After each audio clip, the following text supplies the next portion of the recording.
रमेश ठाकुर जी के पास जाऊंगा।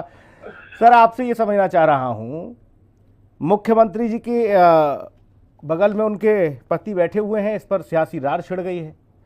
क्या ऐसी आवश्यकता रही होगी कि उनकी मौजूदगी उस अधिकारियों की बैठक में थी? ऐसी मीटिंगों से तो बचना चाहिए।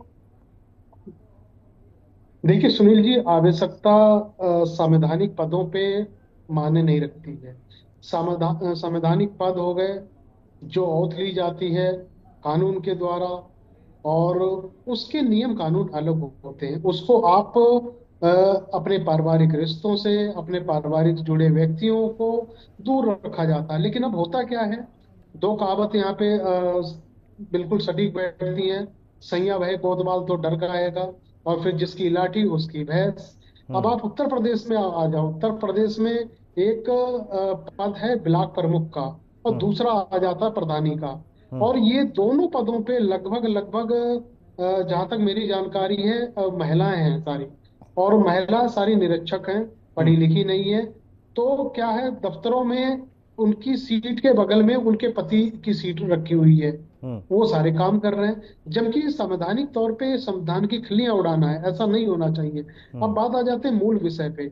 मूल विषय ये है कि एक कैबिनेट की मीटिंग चल रही है, वरिष्ठ अधिकारियों की मीटिंग चल रही है। इस समय जो मीटिंगें चल रही हैं वो सामान्य मीटिंगें नहीं है, आपात बैठकें हैं। फ्लड की स्थिति खराब हो रही है, पानी की बरसात ज्यादा हो रही है, गली मोहल्ले टूटे पड़े हैं सारे। उनको लेके सारे के सारे विभाग दिल्ली के इस समय एक्टिव हैं।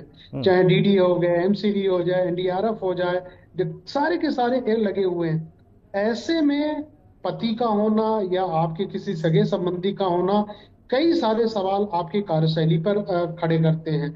अब यहाँ पे जिस तरीके से मनीष झा की पार्टी ने ये पूरा मुद्दा उठाया है, मुझे लग रहा है ये ढोल बजाने के बजाय आपका एक डेलीगेट जाता, क्योंकि आप विपक्ष में हो, मजबूती के साथ में हो, एक एलजी के पास ये बात लेके जाते, या ये कोई कोर्ट कचहरी या लीगली फ्रेम में अगर आप ये बात कहते, तो मुझे लग रहा है उसका वजन ज्यादा होता। ठीक बात। आप किसी फोटो को देख के उसको जी। फुलेरा कह देना, सब कुछ कह देना, अगर ऐसे आओगे तो हम्म। जैसे हरनाम भाई ने उदाहरण दिया, दिनेश भाई ने उदाहरण दिया, तो आपके दामन में भी इस तरीके के दाग हैं। हम्म। जब आतिशी जी थी या दूसरे कोई लोग थे, तो उनके लोग भी ऐसे बैठे हुए दिखाई देते थे। हम्म। और ताजा उदाहरण अभी हरनाम जी ने बताया बताया है। हम्म। तो ऐसा नहीं होना चाहिए। मैं जस्टिफाई नहीं कर रहा हूँ, चाहे इस समय आम आदमी पार्टी का हो हम्म। या कांग्रेस का या कोई दल का हो, जिसका जो काम वो ही करना चाहिए। संवैधानिक पद पे कौन बैठा हुआ है, उस ठीक है भाई सीट की दिनेश उस अच्छुवान। गरिमा का अपमान नहीं होना चाहिए। सैया